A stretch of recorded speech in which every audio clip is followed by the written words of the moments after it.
نحمده ونستعينه ونستغفره ونعوذ بالله من شرور أنفسنا ومن سيئات أعمالنا من يهده الله فلا مضل له ومن يضلل فلا هادي له وأشهد أن لا إله إلا الله وحده لا شريك له وأشهد أن محمدا عبده ورسوله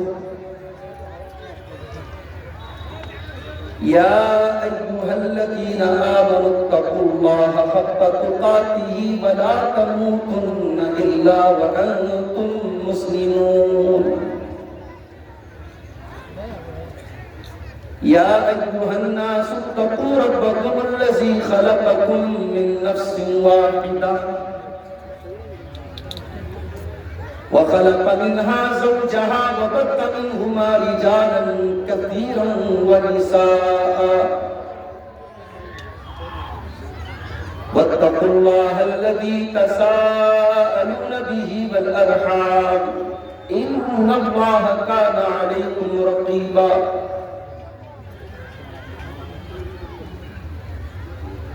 يا أيها الذين آمنوا اتقوا الله وقولوا قولا سديدا يصلح لكم أعمالكم ويغفر لكم ذنوبكم ومن يطع الله ورسوله فقد فاز فوزا عظيما أما بعد فإن خير الحديث كتاب الله وخير الهدي هدي محمد صلى الله عليه وسلم وشر الأمور محدثاتها وكل محدثة بدعة وكل بدعة ضلالة وكل ضلالة في النار. أعوذ بالله من الشيطان الرجيم. بسم الله الرحمن الرحيم. قد أفلح المؤمنون الذين هم في صلاتهم خاشعون والذين هم عن اللغو معرضون والذين هم للزكاة فاعلون والذين هم لفروجهم حافظون إلا على أزواجهم أو ما ملكت أيمانهم فإنهم غير ملومين.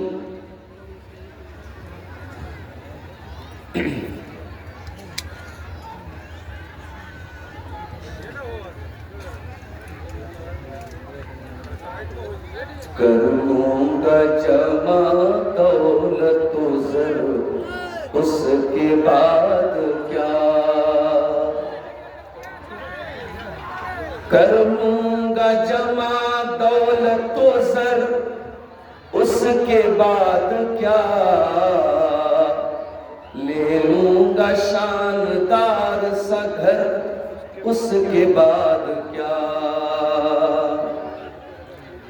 شعر و سخن کی خوب سجاؤں گا محفلیں شعر و سخن کی خوب سجاؤں گا محفلیں دنیا میں ہوگا نام مگر اس کے بعد کیا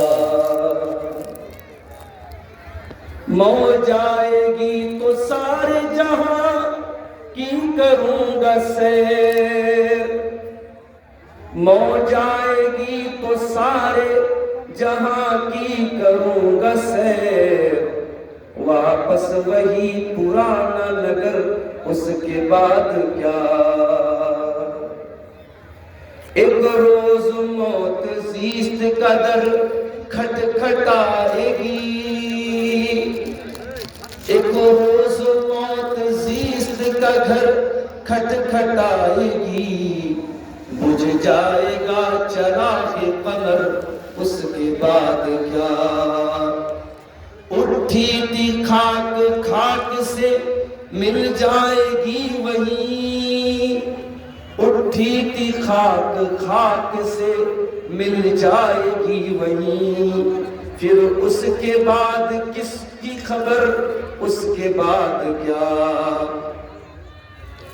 صدر محترم، علماء کرام، شعرائے عظام، بزرگوں اور دوستوں، نوجوان ساتھیوں، ماں اور بہنوں، پیارے بچوں،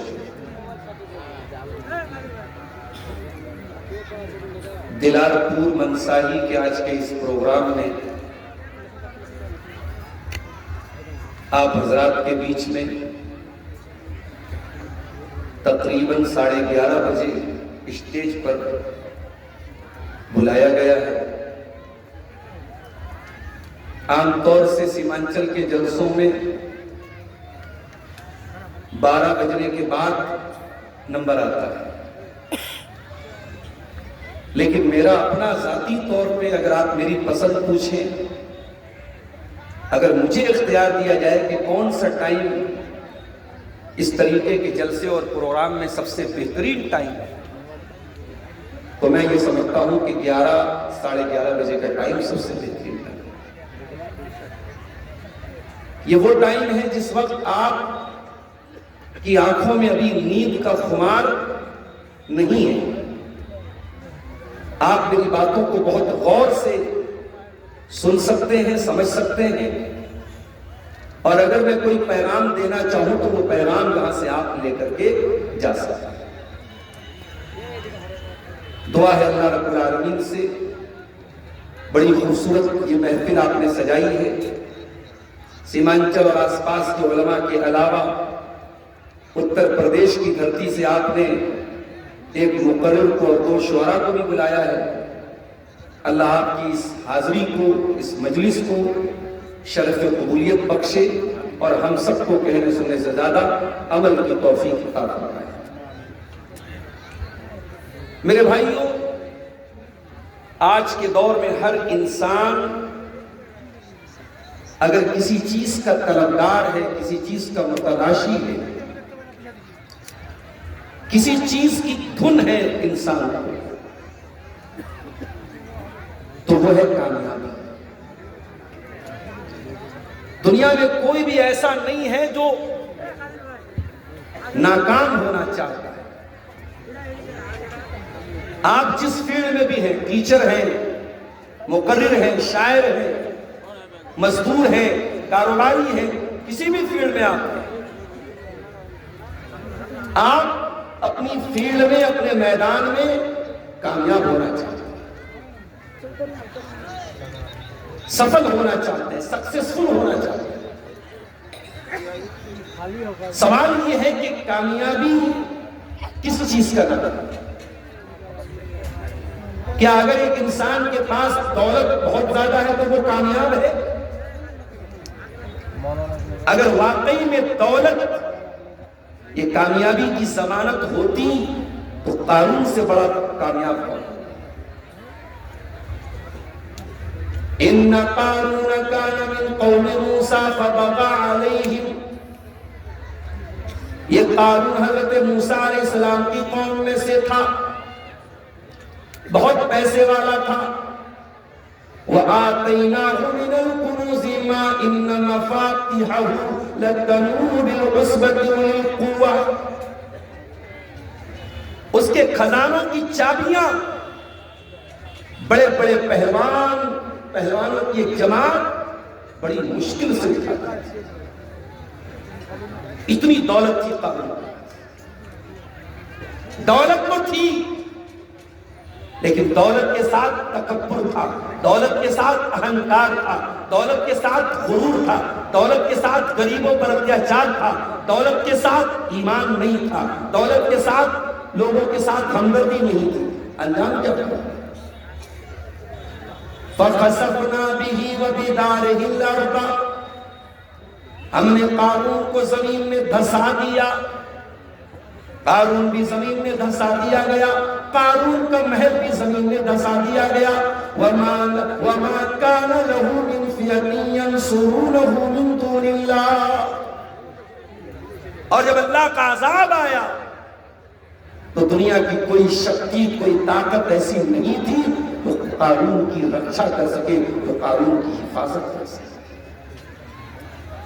تو یہ پروف ہوا، یہ ثابت ہوا کہ دولت یہ کامیابی کی گارنٹی ہے۔ چلو ایک قدم اور آگے بڑھتے ہیں۔ بہار میں الیکشن ہوا، کوئی جیت گیا، کوئی ہار گیا، جیتنے والوں کو جیتنے کی خوشی، ہارنے والوں کو ہارنے کا غم، کسی کو ستا پانے کا سکھ، کسی کو ستا نہ پانے کا دکھ۔ محنت تو سب نے کی، کسی کو ستا ملی، کسی کو نہیں ملی، لیکن کیا ہم یہ کہہ سکتے ہیں کہ جس کو حکومت مل گئی وہ کامیاب ہے؟ یہ تو بہار کا ایک چھوٹا سا اسٹیٹ ہے، ایک بہت بڑا بادشاہ تھا جو مصر کا بادشاہ تھا۔ He was the king of Egypt، اس کے ہاتھ میں مصر کی بادشاہ تھا۔ دریائے نیل اس کی حکومت میں بہتا تھا، دریائے قلزم اس کی حکومت میں بہتا تھا۔ اس بادشاہ کا نام فرعون تھا۔ یہ فرعون اتنا بڑا بادشاہ تھا، اپنے آگے سجدہ کرواتا تھا، انا ربکم الاعلی کا دعویٰ کرتا تھا، میں رب ہوں تمہارا۔ لیکن کیا فرعون ہمیشہ بادشاہ رہا؟ اس کی سطح ہمیشہ رہی، اس کی کرسی ہمیشہ رہی؟ نہیں۔ ایک وقت وہ آیا، موسیٰ علیہ السلام اپنے ساتھیوں کو لے کر کے جا رہے تھے، فرعون پیچھا کر رہا تھا، سامنے دریا آ گیا، موسیٰ علیہ السلام کے ساتھی گھبرا گئے، کہنے لگے اے موسیٰ تو ہم پکڑ لیے جائیں گے، گرفتار ہو جائیں گے۔ موسیٰ علیہ السلام کہتے کلا ان معی ربی سیہدین، میرا رب ضرور میری مدد کرے گا، میرا رب ضرور مجھے کوئی راستہ دکھائے گا۔ فَأَوْحَيْنَا إِلَى مُوسَىٰ أَنِ اضْرِب بِّعَصَاكَ الْبَحْرَ، ہم نے کہا ہے موسیٰ اپنی لاٹھی کو پانی کے اوپر مار دو۔ موسیٰ علیہ السلام نے اپنی لاٹھی کو پانی پہ مارا، فَكَانَ كُلُّ فِرْقٍ كَالطَّوْدِ الْعَظِيمِ، سمندر کے دریا کے دو پھٹ ہو گئے، دریا میں بیچ میں راستہ بنا۔ آج آپ کے منیہاری سے صاحب گنج جانے کے لیے اتنا بڑا برج بن رہا ہے، کئی سال سے کام ہو رہا ہے، پانی کے اندر پلر کھڑے کرنے پڑتے ہیں، پانی کے اندر آسان کام تو نہیں ہے برج بنانا، بڑا کروڑوں کا سرمایہ لگتا ہے تب جا کر کے ایک برج تیار ہوتا ہے۔ اللہ تعالیٰ علی کل شیء قدیر ہے۔ دریا کو پار کرنے کے لیے اللہ نے برج نہیں بنایا، اللہ نے دریا کو بیچ میں روک دیا، اور بیچ میں روڈ بن گئی، بیچ میں راستہ بن گیا، پانی دونوں طرف کھڑا ہو گیا اور بیچ میں روڈ بن گیا، اور حضرت موسیٰ بڑے آرام سے وہ روڈ کراس کر گئے۔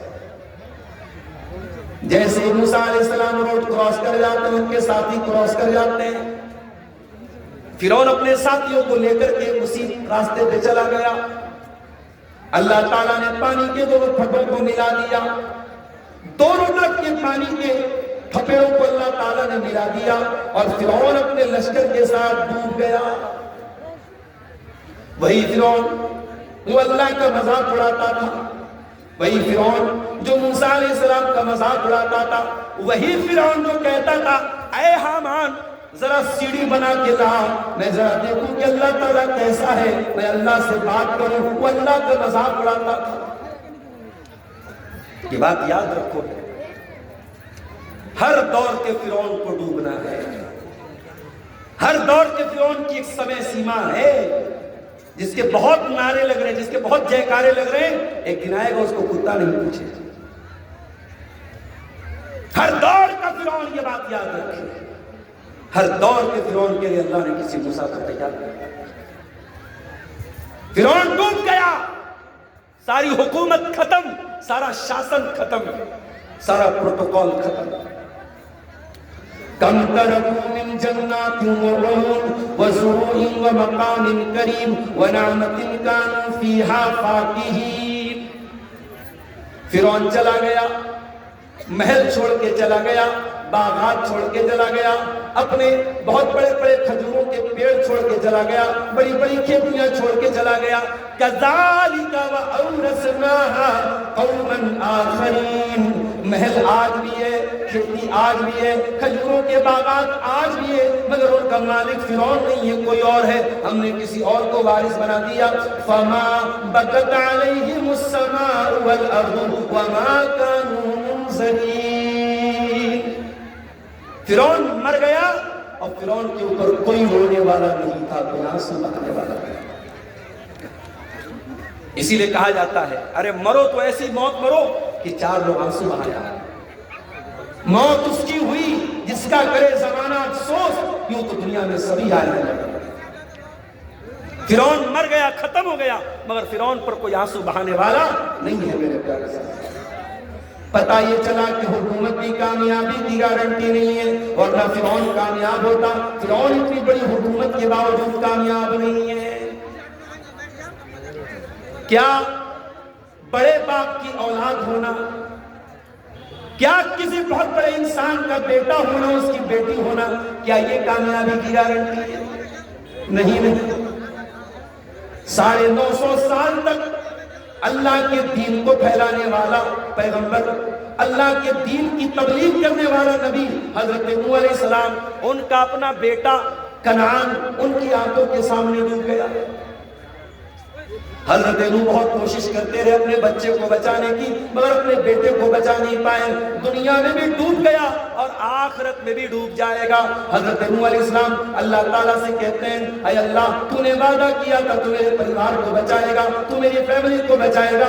ان ابنی من اہلی، اے اللہ میرا بیٹا بھی میرے پریوار میں سے تھا، میرے بیٹے کو تو نے کیوں نہیں بچایا؟ اللہ نے فرمایا انہ عمل غیر صالح، اے نوح تیرے بیٹے کا کیریکٹر ٹھیک نہیں تھا، تیرے بیٹے کا عمل ٹھیک نہیں تھا، تیرا بیٹا ایمان نہیں لایا تھا۔ اس کا مطلب یہ ہوا کہ آپ کا باپ کون ہے اللہ کا یہ میٹر نہیں کرتا۔ معاف کیجئے گا، شیر سوادی برادری کی تعداد یہاں الحمدللہ بڑی تعداد ہے، میں آپ کی اس برادری اور اس قوم کی بڑی عزت کرتا ہوں۔ ہمارے بنارس میں انصاری برادری کے لوگ بہت زیادہ ہیں، کئی خان برادری کے لوگ بہت زیادہ ہیں۔ یہ برادری، یہ ٹائٹل، یہ سرنیم اللہ تعالیٰ کے اس کی کوئی حیثیت نہیں ہے میرے ساتھ۔ اللہ کیا یہ نہیں پوچھا جائے گا تیری برادری کیا تھی؟ تو شیر آبادی تھا کہ تو سرجا پوری تھا کہ تو شیخ تھا کہ تو انصاری تھا کہ تو بہار کا تھا کہ تو بنگال کا تھا؟ اللہ تعالیٰ کا یہ سرنیم اور یہ ٹائٹل نہیں پوچھا جائے۔ اِنَّا اَكْرَمَكُمْ عِندَ اللَّهِ أَتْقَاكُمْ، اللہ تعالیٰ کیا تمہارا تقوی کام دے گا، تمہارے دل میں اللہ کا کتنا ڈر تھا وہی کام دے گا۔ یہاں نوح علیہ السلام کا اپنا بیٹا نہیں بچ پایا، اور شاعر کہتا ہے بغاوت پر ہو آمادہ، بغاوت پر ہو آمادہ تو ڈوبے نوح کا بیٹا، بغاوت پر ہو آمادہ تو ڈوبے نوح کا بیٹا، یہاں نام و نسب کی برتری سے کچھ نہیں ہوتا۔ آپ کا خاندان اللہ کے آپ کو نہیں بچائے، آپ کی برادری اللہ کے آپ کو نہیں بچائے۔ تو پتہ یہ چلا نہ دولت کامیابی ہے، نہ شہرت کامیابی ہے، نہ حکومت کامیابی ہے، نہ بڑا خاندان کامیابی ہے۔ اے اللہ، پھر کامیابی ہے کیا؟ کامیابی کس چیز کا نام ہے؟ آؤ اللہ سے سوال کریں۔ سورہ آل عمران کی آیت نمبر 185 میں اللہ فرماتا ہے کل نفس ذائقۃ الموت، ہر نفس کو مرنا ہے، ہر جاندار کو مرنا ہے، باپ کو بھی مرنا ہے، بیٹے کو بھی مرنا ہے۔ باپ نہیں جانتا کہ پہلے وہ مرے گا اور بیٹے اس کے مرنے کا سوگ منائیں گے، غم منائیں گے، یا وہ یا پہلے بیٹا مر جائے گا اور بیٹے کے جانے کا وہ دکھ اٹھائے گا؟ ہم تو یہ بھی نہیں جانتے. ارے یہ تو بڑی دور کی بات ہے، کب مرے گا؟ قرآن کیا کہتا ہے؟ وَمَا تَدْرِي نَفْسٌ بِأَيِّ أَرْضٍ تَمُوتُ. تم کب مرو گے یہ تو چھوڑ دو، تم کہاں مرو گے، کون سی جگہ مرو گے؟ اسی کٹیہار کے گھسیا گھاٹ کے مولانا عبدالباسط رمضان میں چندہ کرنے کیرل گئے، ساؤتھ انڈیا گئے، اور ٹرین پر چلتے ہوئے گر گئے اور ریلوے کی پٹری پر گرے، ہارٹ اٹیک آیا، انتقال ہو گیا. آپ بہار کے کٹیہار کے علاقے کے ہیں مگر موت ساؤتھ انڈیا میں ہوئی. حیدرآباد سے حج عمرہ کرنے لوگ گئے، پوری 17 لوگوں کا پریوار گیا، ایئرپورٹ پر فوٹو بھی کھنچوایا، وہاں مکے میں پہنچے طواف بھی کیا، سارا ارکان ادا کیا. مکہ سے مدینہ جا رہے تھے، لگژری بس تھی، آرام دہ بس تھی، آرام سے اے سی چل رہا ہے، آرام سے سو رہے ہیں. سامنے سے ڈیزل کا ٹینکر آتا ہے اور بس ڈیزل کے ٹینکر میں ٹکرا جاتی ہے اور بس کے سارے مسافر جل کر خاک ہو جاتے ہیں، آن دا اسپاٹ مر جاتے ہیں. 17 لوگوں کا پریوار بھی اس میں مارا جاتا ہے. باپ بھی مر گیا، بیٹا بھی مر گیا، دادا بھی مر گیا، پوتا بھی مر گیا، چھوٹے چھوٹے بچے بھی انتقال کر گئے. اللہ کہتا ہے وَمَا تَدْرِي نَفْسٌ بِأَيِّ أَرْضٍ تَمُوتُ. تم نہیں جانتے تم کہاں مرو گے. جس کی جہاں موت لکھی رہتی ہے موت اس کو لے کے وہاں جاتی ہے. ہمارے ایک دوست تھے ممبئی میں، اتر پردیش کے رہنے والے تھے، مولانا عبدالرحمان سلفی. 2-3 سال پہلے کا واقعہ ہے. ممبئی میں ایک مسجد میں امامت کراتے تھے. پونا میں ان کا پروگرام تھا. ان کے ساتھ ساتھ شیخ شمیم فوزی کا بھی پروگرام تھا. دونوں لوگ پونا جاتے ہیں. پروگرام ختم ہو گیا. مولانا عبدالرحمان نے شیخ شمیم فوزی سے کہا مولانا مجھے صبح فجر کی نماز پڑھانی ہے، مدرسے میں پڑھانا ہے، اسکول میں پڑھانا ہے، مجھے ممبئی جانا پڑے گا. مولانا نے کہا رات بہت ہو گئی ہے، میں نہیں جاؤں گا، آپ چلے جائیے. انہوں نے ضد کیا کہ نہیں آپ چلیے میرے ساتھ، میں اکیلے نہیں جانا چاہتا. مولانا نے کہا میرا من گھبرا رہا ہے، میں رات میں نہیں جاؤں گا. وہاں سے شیئرنگ ٹیکسی چلتی ہے. عبدالرحمان سلفی صاحب نے ٹیکسی، جو شیئرنگ ٹیکسی چلتی ہے وہ ٹیکسی کا انہوں نے کرایہ دیا. اس میں 5-6 لوگ جو ٹیکسی میں بیٹھتے سارے لوگ بیٹھے. رات کا سمے تھا، ڈرائیور پوری اسپیڈ میں گاڑی چلا رہا تھا. ہائی وے پر اس کی گاڑی ہے، کھمبے سے ٹکراتی ہے اور ایکسیڈنٹ ہوتا ہے. اتنا بھیانک ایکسیڈنٹ ہوتا ہے کہ کار میں بیٹھے ہوئے سارے، ایک آدمی کو چھوڑ کے سارے لوگوں کا انتقال ہو جاتا ہے. مولانا عبدالرحمان سلفی کی ڈیڈ باڈی دیکھنے کے لائق نہیں بلکہ سر پھٹ جاتا ہے، چہرہ پھٹ جاتا ہے. آپ سوچئے میرے بھائی، شیخ شمیم فوزی ان کے ساتھ گئے تھے مگر انہوں نے معذرت کر لی میں نہیں جاؤں گا. لیکن ان کو واپس آنا تھا. جس کی موت جہاں لکھی تھی موت اس کو کھینچ کر کے وہاں لے کے جاتی ہے. کل نفس ذائقہ، مرنا تو ہے، ہر انسان کو مرنا ہے، ہر جانور. کب مرنا ہے نہیں معلوم، کہاں مرنا ہے نہیں معلوم، مرنے کا بہانہ کیا ہوگا نہیں معلوم. اچھا خاصا انسان مر جاتا ہے، کئی سالوں سے بستر پڑا ہوا انسان چلتا رہتا ہے. کئی گھروں میں دیکھا گیا باپ بیمار ہے، باپ ابھی بستر پڑا ہے، باپ کے مرنے کے پہلے بیٹا مر جاتا ہے. اسی کٹیہار میں ایک جگہ ایک گاؤں میں لوگوں نے بتایا چھوٹا بچہ تھا، ہائی وے پر کھیل رہا تھا، گاڑی آئی اس کو ایکسیڈنٹ کر گئی، بچہ ان کا اسپاٹ مر گیا.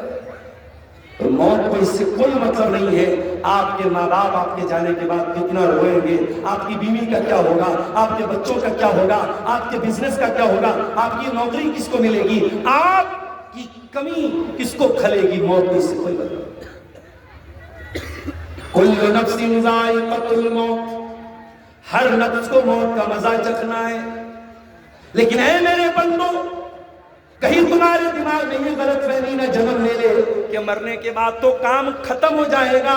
وما تدری، فرمایا کل نفس ذائقۃ الموت وانما توفون اجورکم یوم القیامہ.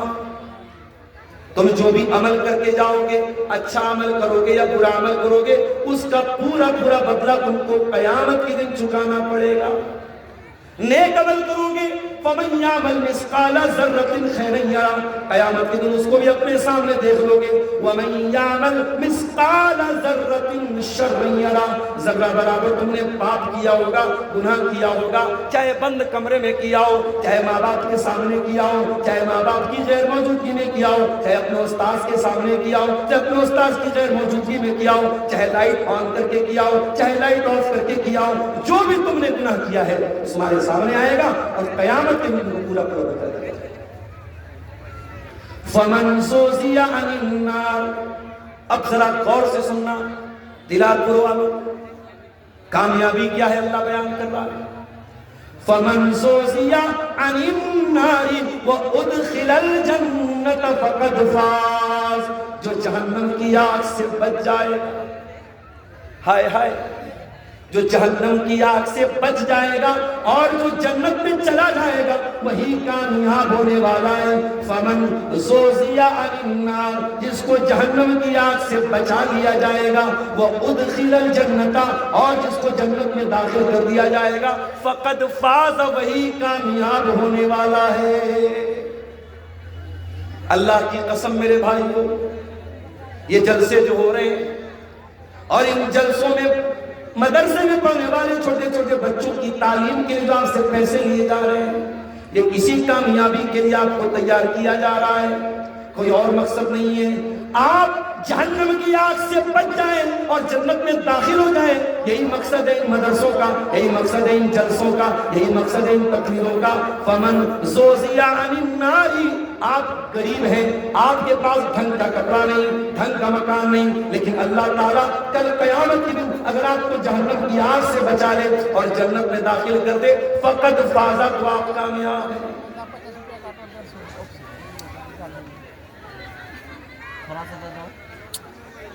تو کامیابی یہ ہے کہ آپ جہنم سے بچ جائیں اور جنت میں داخل ہو جائیں۔ اب یہ کامیابی ملے گی کیسے؟ میں صرف 8 چیزیں آپ کے سامنے بیان کروں گا، کیونکہ میں ایک سیمت سمے کے لیے آپ کے بیچ میں آیا۔ میں 8 چیزیں بیان کروں گا جو آپ کو کامیاب کریں گی، جو جنت میں لے کے جائیں گی۔ بولو، آپ کوشش کریں گے انشاءاللہ؟ بولیں، پریتن کربیں میرے کربیں انشاءاللہ۔ لوگ کہتے ہیں مولانا آپ تھوڑا بنگلہ بول دیا کیجئے، لوگ ہاں بولا ہے کربو، یعنی کریں گے، ہاں کربو کریں گے انشاءاللہ۔ 8 چیزیں اللہ تعالیٰ نے بیان کی ہے، کہاں؟ قرآن کریم کے 18ویں پارے میں، سورہ مومنون کے آغاز میں۔ آئیے ان 8 چیزوں پر ہم وچار کرتے ہیں، غور کرتے ہیں اور کوشش کرتے ہیں، پریتن کرتے ہیں کہ وہ 8 چیزیں ہمارے اندر پیدا ہو جائیں۔ قد افلح المؤمنون، کامیاب ہو گئے ایمان والے۔ اللہ تعالیٰ کے یہاں کامیاب ہونا ہے تو پہلا کام کیا کرنا پڑے گا؟ ایمان والا بننا پڑے گا۔ اور ایمان والا کس کو بولتے ہیں؟ جو لا الہ الا اللہ اور محمد رسول اللہ پڑھتا ہے، جو کلمہ توحید پڑھتا ہے، جو ایک اللہ کی عبادت کرتا ہے اور محمد رسول اللہ صلی اللہ علیہ وسلم کو اپنا رسول مانتا ہے۔ اسی کلمے پر آپ کو قائم رہنا ہے اور مرتے دم تک قائم رہنا ہے۔ وَلَا تَمُوتُنَّ إِلَّا وَأَنْتُمْ مُسْلِمُونَ، میرے بندو تمہیں موت نہ آئے مگر اسلام کی حالت میں۔ میرے پیارے ساتھیو، آج دنیا کی موہ مایا میں پڑھ کے شاید ایمان کی ویلیو آپ کو پتہ نہ ہو، اور شاید کبھی آپ کو ایسا لگتا ہو جیسے کوئی ہندو ہے، جیسے کوئی سکھ ہے، جیسے کوئی عیسائی ہے، ویسے ہم مسلمان ہیں، ہمارا ایک مذہب ہے، ان میں اور ہمیں کوئی انتر نہیں ہے۔ میرے پیارے ساتھیو، یہ ایمان کتنی بڑی دولت ہے، شاید آپ کو اس کا اندازہ نہیں ہے۔ جب آپ اللہ تعالیٰ کے یہاں جائیں گے اور اس ایمان کی بدولت اللہ تعالیٰ آپ کو جنت میں داخل کرے گا، تو جنت میں جانے کے بعد جنتی کہے گا وَقَالُوا الْحَمْدُ لِلَّهِ للہ الذی ہدانا لہذا، اے اللہ تیرا شکر ہے، تیرا کرم ہے کہ تو نے ہم کو ہدایت سے نوازا تھا، تو نے ہم کو ایمان سے نوازا تھا. وما كنا لنهتدي لولا ان هدانا اللہ، اے اللہ ہم خود سے ایمان لانے کی چھمتا نہیں رکھتے تھے.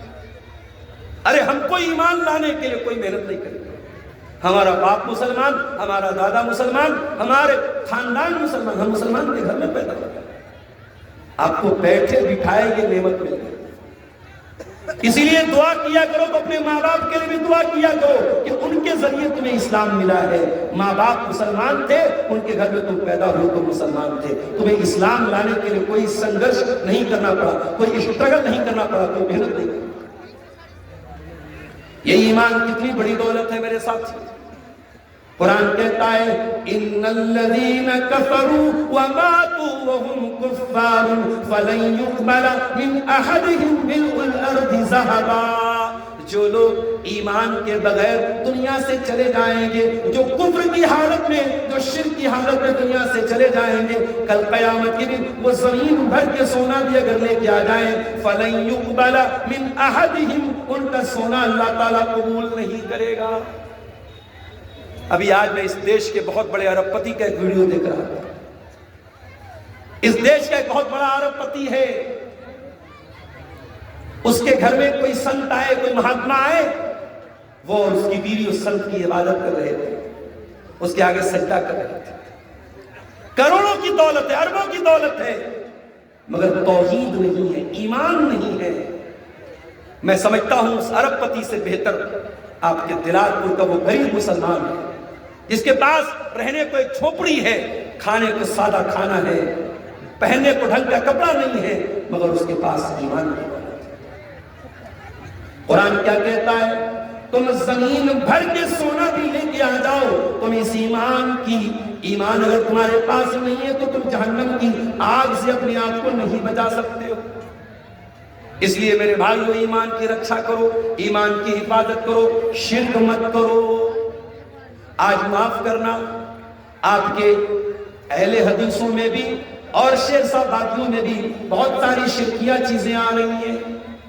آپ کے بچوں میں بھی گندا تعویذ پہنا جانے لگا ہے. آپ کی عورتیں بھی بد عقیدہ لوگوں کے پاس جا کے اپنے جادو کا علاج کرانے لگی ہیں. ابھی ایک صاحب نے کل جے نگر میں بتایا، بعض عورتوں کو جنات کا معاملہ ہوتا ہے، جادو کا معاملہ ہوتا ہے، وہ ایسے اوجھا لوگوں کے پاس جاتی ہیں جو شرک کرتے ہیں، ان عورتوں سے شرک کرواتے ہیں.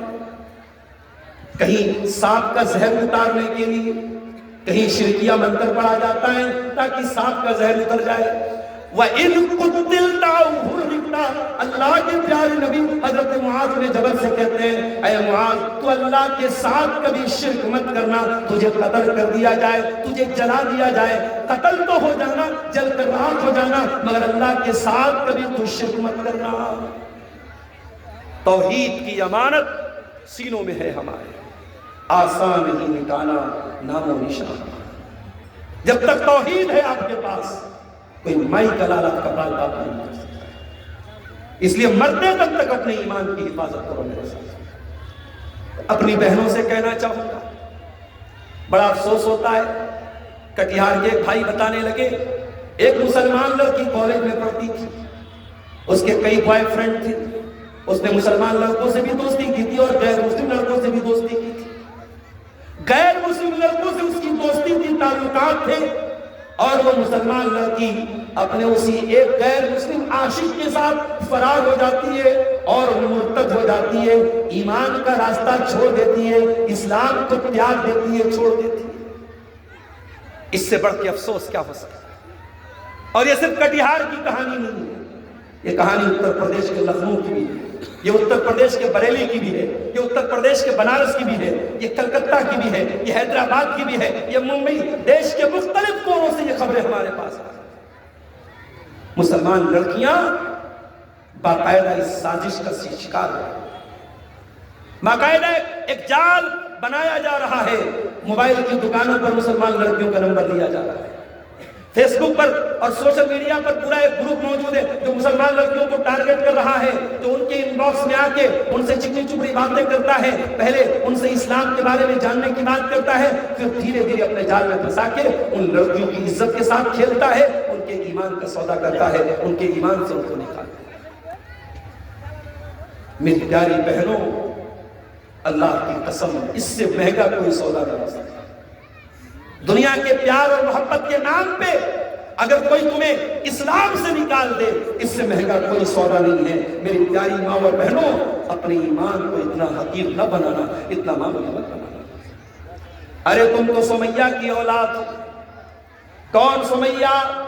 جس کے جوان بیٹے کے سامنے ابو جہل نے دھمکی دی تھی، اے سمیہ اگر تو نے اسلام نہیں چھوڑا، اگر تو نے محمد کا دین نہیں چھوڑا، اے سمیہ تیرے جوان بیٹے عمار کے سامنے تجھ کو ننگا کر دیں گے۔ ہائے ہائے، ایک ماں کے لیے اس سے بڑھ کے تکلیف کیا ہوگی، اس سے بڑھ کے افسوس کیا ہوگا کہ ماں کو اس کے جوان بیٹے کے سامنے ننگا کر دیا جائے۔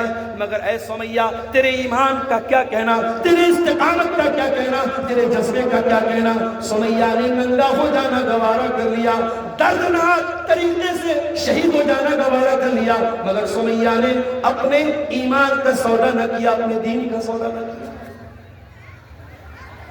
میری پیاری بہنوں، اس ایمان کی حفاظت۔ قد افلح المؤمنون، کامیاب ہو گئے ایمان والے۔ اگر ایمان نہیں ہے تو آپ کامیاب نہیں ہو سکتے، پہلی کنڈیشن ہے ایمان والے بنو۔ اور اے دلار پور کے لوگوں، ایک اور بات کان کھول کے سن لو، اپنے ایمان کے ساتھ ساتھ اپنی آنے والی نسلوں کے ایمان کی بھی چنتا کرو، اپنے بچوں کے ایمان کی بھی چنتا کرو۔ کہیں ایسا نہ ہو روزی روٹی کے چکر میں تم ایسی جگہ اپنے بچوں کو لے جا کے بسا دو جہاں آپ کے بچے مشرک ہو جائیں، شرک کرنے والے ہو جائیں، توحید کو چھوڑ دیں، ایمان کو چھوڑ دیں۔ اپنی آنے والی نسلوں کے ایمان کی بھی چنتا کرو، اپنی بیٹیوں کے ایمان کی بھی فکر کرو، اپنے بیٹوں کے ایمان کی بھی فکر کرو۔ ابراہیم خلیل اللہ کی بارگاہ میں دعا کرتے ہیں، وَجُنُوبْنِي وَبَنِيَّ أَن نَعْبُدَ الْأَصْنَامَ، اے اللہ تو مجھے بھی شرک سے بچا اور میرے بچوں کو، میرے آنے والی نسلوں کو بھی تو شرک سے بچا۔ تو کامیابی کی پہلی سیڑھی کیا ہے؟ ایمان والے۔ اور آگے بڑھیں، الَّذِينَ هُمْ فِي صَلَاتِهِمْ خَاشِعُونَ۔ کامیاب لوگوں کی دوسری پہچان، جب وہ نماز پڑھتے ہیں اپنی نماز میں وہ کنسنٹریشن کرتے ہیں، فوکس کرتے ہیں، اپنی نماز میں خشوع اور خضوع اختیار کرتے ہیں۔ الذین هم فی صلاتهم خاشعون، وہ اپنی نماز میں اللہ سے ڈرتے ہیں۔ اور ہم لوگ نماز کیسے پڑھتے ہیں؟ علامہ اقبال نے بڑی سچی بات کہی، میں جو سر بسجدہ ہوا کبھی تو زمین سے آنے لگی یہ صدا، میں جو سر پہ سجدہ ہوا کبھی تو زمین سے آنے لگی صدا، تیرا دل تو ہے صنم آشنا تجھے کیا ملے گا نماز میں۔ بے شک نماز میں آج ہمارا دل نہیں لگتا، ہمارا دل کہیں، دماغ کہیں، خیال کہیں۔ اپنی نماز میں خوشی اور خضوع پیدا کرو میرے پیارے ساتھ۔ حضرت عائشہ نماز پڑھ رہی تھی، ان کا بھتیجا ان سے ملنے آیا، قاسم بن محمد اپنی پھوپھی سے ملنے آیا، دیکھا پھوپھی جان نماز پڑھ رہی ہیں اور نماز کی حالت میں سورہ طور کی تلاوت کر رہی ہیں اور سورہ طور کی آیت پڑھ رہی ہیں، فَمَنَّ اللَّهُ عَلَيْنَا وَوَقَانَا عَذَابَ السَّمُومِ، اللہ تعالیٰ کا ہم پر کرم ہوا۔ جب جنتی جنت میں جائیں گے تو کہیں گے اللہ تعالیٰ کا ہم پر کرم ہوا کہ اللہ نے ہم کو جہنم کی آگ سے بچا لیا۔ حضرت عائشہ اسی آیت کو پڑھتی چلی جا رہی ہیں، روتی چلی جا رہی ہیں، پڑھتی چلی جا رہی ہیں، روتی چلی جا رہی ہیں۔ ان کا بھتیجا کہتا ہے میں پھوپھی سے ملنے آیا تھا، میں نے دیکھا پھوپھی اسی آیت کو پڑھ رہی ہیں، میں وہاں سے چلا گیا، میں بازار چلا گیا اور بہت دیر کے بعد میں واپس لوٹا، میں کیا دیکھتا ہوں، میں جب واپس آیا میری پھوپھی جان اسی حالت میں نماز میں کھڑی ہیں اور اسی آیت کو پڑھ کے روتی چلی جا رہی ہیں اور دہراتی چلی جا رہی ہیں، فَمَنَّ اللَّهُ عَلَيْنَا وَوَقَانَا عَذَابَ السَّمُومِ۔ ایک ہماری نماز ہے، ہم تو نماز بھی ایسے پڑھتے ہیں جیسے احسان کرتے ہیں۔ نماز میں خشوع اختیار کرو میرے، نماز ایسے پڑھو جیسے تم اللہ کو دیکھ رہے ہو۔ ارے تم اپنے شہر کے ودھائک کے پاس جاتے ہو تو ادب سے کھڑے ہو، شہر کے ڈی ایم اور ایس پی کے سامنے کھڑے ہوتے ہو تو ادب سے کھڑے ہوتے ہو، اللہ کے سامنے کھڑے ہو تو دل کہیں ہے دماغ کہیں۔ قرآن کہتا ہے فَوَيْلٌ لِّلْمُصَلِّينَ الَّذِينَ هُمْ عَنْ صَلَاتِهِمْ سَاهُونَ الَّذِينَ هُمْ يُرَاءُونَ، ایسے نماز پڑھنے والوں کے لیے بربادی ہے جن کا دل نماز میں نہیں لگتا ہے، جو لوگوں کو دکھانے کے لیے نماز پڑھتے ہیں۔ تو کامیاب کی پہچان، دوسری پہچان کیا بتائی اللہ نے؟ الَّذِينَ هُمْ فِي صَلَاتِهِمْ خَاشِعُونَ، جو اپنی نماز میں خشوع اور خضوع اختیار کرتے ہیں۔ اور یہی سے ایک سبق ملا، اگر آپ کی نماز آپ کو بے حیائی سے نہیں روک رہی، اگر آپ نماز پڑھ رہے ہیں اور پھر بھی موبائل پر گندا ویڈیو دیکھ رہے ہیں، اگر آپ نماز پڑھ رہے ہیں اور پھر بھی لڑکیوں سے آپ کے ناجائز تعلقات جنم لے رہے ہیں، آپ نماز پڑھ رہے ہیں اور پھر بھی بے حیائی کے کام کر رہے ہیں، اس کا مطلب یہ ہوا کہ آپ کی نماز ورک نہیں کر رہی ہے، کام نہیں کر رہی۔ کیوں؟ کیونکہ نماز اگر صحیح ہوتی تو نماز آپ کو بے حیائی سے روکتی۔ ان الصلاۃ تنہی عن الفحشاء والمنکر، نماز بے حیائی سے روکتی ہے۔ اگر آپ کی نماز بے حیائی سے نہیں روک رہی ہے، اس کا مطلب کہ آپ کی نماز صحیح نہیں ہے، خشوع اور خضوع والی نماز نہیں ہے۔ تیسری چیز والذین هم عن اللغو معرضون، اور کامیاب لوگوں کی تیسری پہچان یہ ہے وہ لغو چیزوں سے بچتے ہیں۔ لغو کس کو بولتے ہیں؟ لغو کا مطلب ہوتا ہے ما لا فائدۃ فیہ من الاقوال والافعال، ہر وہ چیز جو بے فائدہ ہو۔ میرے نوجوانوں، فیس بک پر عبدالغفار صاحب کی تقریر آپ سنتے ہیں، میں مانتا ہوں، قرآن و حدیث کی باتیں آپ سنتے ہیں، میں مانتا ہوں، یوٹیوب پر آپ عدنان پرتاپ گڑھی کی نعتیں اور نظمیں سنتے ہیں، میں مانتا ہوں، آپ اپنے سوشل میڈیا اکاؤنٹ کے ذریعے اچھی باتیں دیکھ رہے ہیں، سن رہے ہیں، میں مانتا ہوں، لیکن ذرا غور کرنا، اگر آپ اپنے موبائل کے استعمال کو اگر 100% میں آپ دیکھو کہ آپ اچھا استعمال کتنے پرسنٹ کر رہے ہیں اور خراب استعمال کتنے پرسنٹ کر رہے ہیں، آپ قرآن و حدیث کی باتوں کو سننے میں کتنا سمے لگا رہے ہیں اور گندے ویڈیوز دیکھنے میں کتنا سمے لگا رہے ہیں، لڑکیوں سے چیٹنگ میں کتنا سمے لگا رہے ہیں، پھالتو چیزوں کو دیکھنے میں کتنا سمے لگا رہے ہیں، آپ پرسنٹیج نکال لو میرے بھائی۔ اب تو بڑا ترقی کا دور ہے، اب تو موبائل بتا دے گا آپ نے فیس بک کو کتنا ٹائم دیا، آپ نے واٹس ایپ کو کتنا ٹائم دیا، پورا موبائل آپ کا ڈاٹا آپ کو بتا دے۔ میرے پیارے ساتھیوں، یہ ٹائم اللہ تعالیٰ کی بہت بڑی نعمت ہے، اس ٹائم کو فیس بک پر پاس نہ کرو، اس کو سوشل میڈیا پر پاس نہ کرو۔ قرآن اسی ٹائم کی قسم کھاتا ہے والعصر ان الانسان لفی خسر، زمانے کی قسم ہے، ٹائم کی قسم ہے، سمے کی قسم ہے، انسان بہت بڑے گھاٹے میں ہے۔ جو سمے کا استعمال صحیح نہ کرے، جو وقت کو برباد کرے، اس سے زیادہ خسارہ اٹھانے والا کوئی نہیں ہے۔ اس لیے لغو چیزوں سے بچو۔ اگر آپ کا موبائل آپ کو نماز سے دور کر رہا ہے تو یہ بھی لغو ہے۔ اگر آپ فیس بک کے چکر میں پڑ کے اپنے ماں کا اور اپنے باپ کا خیال نہیں کر رہے ہو تو فیس بک بھی لغو ہے۔ اگر واٹس ایپ کے چکر میں اپنی بیوی کا حق ادا نہیں کر رہے ہو تو واٹس ایپ بھی لغو ہے۔ وہ شاعر نے بڑی اچھی بات کہی ہے، کیا کہا ہے؟ اللہ سے کرے دور تو تعلیم بھی فتنہ، اللہ سے کرے دور تو تعلیم بھی فتنہ، اولاد بھی املاک بھی جاگیر بھی فتنہ، ناحق کے لیے اٹھے تو شمشیر بھی فتنہ، شمشیر ہی کیا نعرے تکبیر بھی فتنہ۔ میرے پیارے ساتھیوں، موبائل بہت اہم چیز ہے، سوشل میڈیا بہت ضروری چیز ہے، لیکن اگر آپ کی ڈیوٹی سے آپ کو روک رہا ہے، آپ کے اصل کام سے آپ کو روک رہا ہے، آپ کے بال بچوں کا حق مارا جا رہا ہے، آپ کی بیوی کا حق مارا جا رہا ہے، تو چھوڑ دو ایسا موبائل، چھوڑ دو ایسی چیزیں۔ ڈاکٹروں نے ریسرچ کیا ہے باقاعدہ، اگر 3 دن کے لیے آپ موبائل کو استعمال کرنا بند کر دیں، جو 3 دن آپ موبائل کو دے رہے ہیں، 3 دن آپ کا موبائل استعمال بالکل بند کر دیں، موبائل کو کنارے کر دیں، وہ 3 دن میں آپ کا جو دماغ ہے وہ زیادہ اچھا کام کرتا ہے، دماغ زیادہ کھل جاتا ہے۔ آج موبائل نے ہمارے دماغوں کو پیک کر دیا ہے۔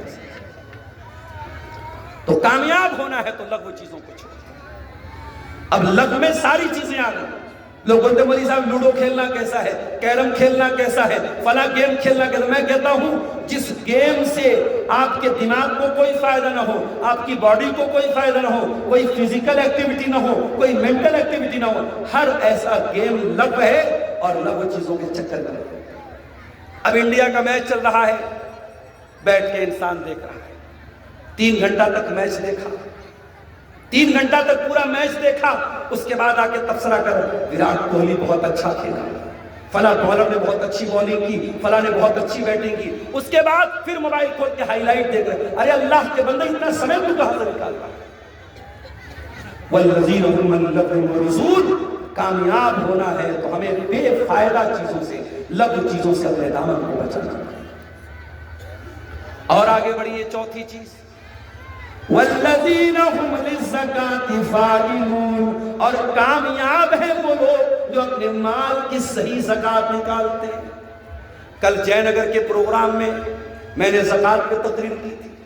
آج ہر آدمی کو غور کرنا چاہیے اس کے پاس کتنا مال ہے اور اس کے مال پہ کتنی زکات فرض ہوتی ہے. اگر کھیتی باڑی کر رہا ہے, اگر دھان کی کھیتی ہے, اگر گیہوں کی کھیتی ہے, اگر مکئی کی کھیتی ہے, اگر 7.5 کنٹل کھیتی پیدا ہو رہی ہے, اس کی زکات کتنی ہو رہی ہے اور وہ زکات نکال رہا ہے یا نہیں نکال رہا ہے, ہر آدمی کو کیلکولیٹ کرنا چاہیے. آج مسئلہ یہ ہے کہ ہم زکات نہیں نکال رہے ہیں صحیح طریقے سے, اور جب زکات نہیں نکال رہے تو سماج سے غریبی نہیں ختم ہو رہی ہے. آج آپ دلی چلے جائیں, جامع مسجد کے باہر بھکاریوں کی لمبی لائن لگی رہے گی اور 90% آپ کو مسلمان بھکاری ہیں. اسلام غریبی کو ختم کرنے آیا تھا. اسلام نے اسی لیے ہر مالدار کو زکات اس کے اوپر کمپلسری کی ہے کہ اگر آپ کے پاس اتنا مال ہے جس پر زکات فرض ہوتی ہے, آپ کو زکات دینا پڑے گا. اور اگر آپ زکات نہیں دیں گے تو اللہ کے نبی فرماتے ہیں ما لم یمنعوا زکات اموالہم الا منعوا القطر من السماء. جب کوئی قوم اپنے مال کی زکات نہیں نکالے گی, آسمان سے بارش ہونا بند ہو جائے گی, سوکھا پڑ جائے گا, قحط سالی آ جائے گی, زمین سے اناج پیدا ہونا بند ہو جائے گا. تو زکات نکالتے ہیں. اچھا, زکات کا ایک مطلب اور بھی ہوتا ہے. زکات کا ایک مطلب یہ بھی ہوتا ہے اپنے دل کو پاک کرنا. او میرے نوجوانوں, تم نے چہرے پر جاڑے کا موسم آیا, موئسچرائزر لگانا شروع کر دیا, عورتوں نے کریم لگانا شروع کر دیا, مرد حضرات بھی آج کل بڑی بڑی کریمیں استعمال کر رہے ہیں. کوئی کولڈ کریم الگ ہے, کوئی ونٹر کریم الگ ہے, کوئی فیس واش الگ ہے, کوئی فیس کریم الگ ہے, کوئی باڈی لوشن الگ ہے, کوئی داڑھی کے لیے سیرم الگ ہے, کوئی آپ کے چہرے کی کریم الگ ہے, کوئی پیر کی کریم الگ ہے, کوئی ہونٹوں کا لپ بام الگ ہے. بڑی محنت کر رہے ہو اپنے اسکن پر, بڑی محنت کر رہے ہو اپنے ظاہر پر. میرے پیارے ساتھیوں, اس دل پر تم کیا محنت کر رہے ہو؟ ارے بڑے خوبصورت بن گئے, بڑے اسمارٹ بن گئے, بڑے ہینڈسم بن گئے, مگر دل میں تو گندگی بھری ہے, دل میں تو حسد بھرا ہے, دل میں تو جلن بھری ہے. کوئی بھائی بھائی سے جل رہا ہے, کوئی پڑوسی پڑوسی سے جل رہا ہے, کوئی دوست دوست کے خلاف دل میں کینہ پال کے بیٹھا ہے. میرے پیارے ساتھیوں, قرآن کیا کہتا ہے؟ کامیاب ہونا ہے والذین هم للزکاة فاعلون. اپنے دل کو پاک کرنا شروع کر دو, اپنے دل کی صفائی کرنا شروع کر دو. دل کو پاک, دل کی صفائی کے بنا چہرے پر جتنی بھی کریم لگا لو, پاؤڈر لگا لو, کوئی مطلب نہیں. اسی لیے ابراہیم علیہ السلام اللہ سے دعا کرتے ہیں وَلَا تُخْزِنِي يَوْمَ يُبْعَثُونَ يَوْمَ لَا يَنْفَعُ مَالٌ وَلَا بَنُونَ إِلَّا مَنْ أَتَى اللَّهَ بِقَلْبٍ سَلِيمٍ. اے اللہ مجھے قیامت کے دن ذلیل نہ کرنا, اے اللہ مجھے قیامت کے دن رسوا مت کرنا, اے اللہ قیامت کے دن نہ مال کام آئے گا نہ اولاد کام آئے گی. إِلَّا مَنْ أَتَى اللَّهَ بِقَلْبٍ سَلِيمٍ. قیامت کے دن تو وہی کامیاب ہوگا جو صاف ستھرا دل لے کر کے آئے گا. تو دل کو پوتر کرو میرے بھائی, دل پر محنت کرو. اور آگے بڑھیے, 4 چیزیں ہوں گی. نمبر 5 والذین هم لفروجہم حافظون. اور کامیاب لوگوں کی 5ویں پہچان, وہ اپنی شرمگاہ کی حفاظت کرتے ہیں. کیا مطلب شرمگاہ کی حفاظت کا؟ کیا مطلب؟ کیا وہ شادی نہیں کرتے؟ کیا وہ بیوی کا حق ادا نہیں کرتے؟ کیا ان کے اندر سے سیکسول ڈیزائر نکل جاتی ہے؟ کیا اللہ تعالیٰ مرد کے اندر سے مردانگی کی خواہش نکال دیتا ہے کہ عورت کے اندر سے عورت کی خواہش نکال دیتا ہے؟ نہیں، یہ مطلب نہیں ہے۔ فرمایا والذین هم لفروجہم حافظون، کامیاب بندے وہ ہیں جو اپنی شرمگاہ کی حفاظت کرتے ہیں، الا علی ازواجہم، وہ اپنی بیویوں کے ساتھ، اور اگر بیوی ہے تو اپنے شوہر کے ساتھ اپنی جائز خواہشات کو پورا کرتے ہیں۔ اللہ، یہ ہے ہمارا دین۔ ہمارا دین رہبانیت نہیں سکھاتا ہے، ہمارا دین یہ نہیں سکھاتا ہے آپ شادی مت کرو، نہیں۔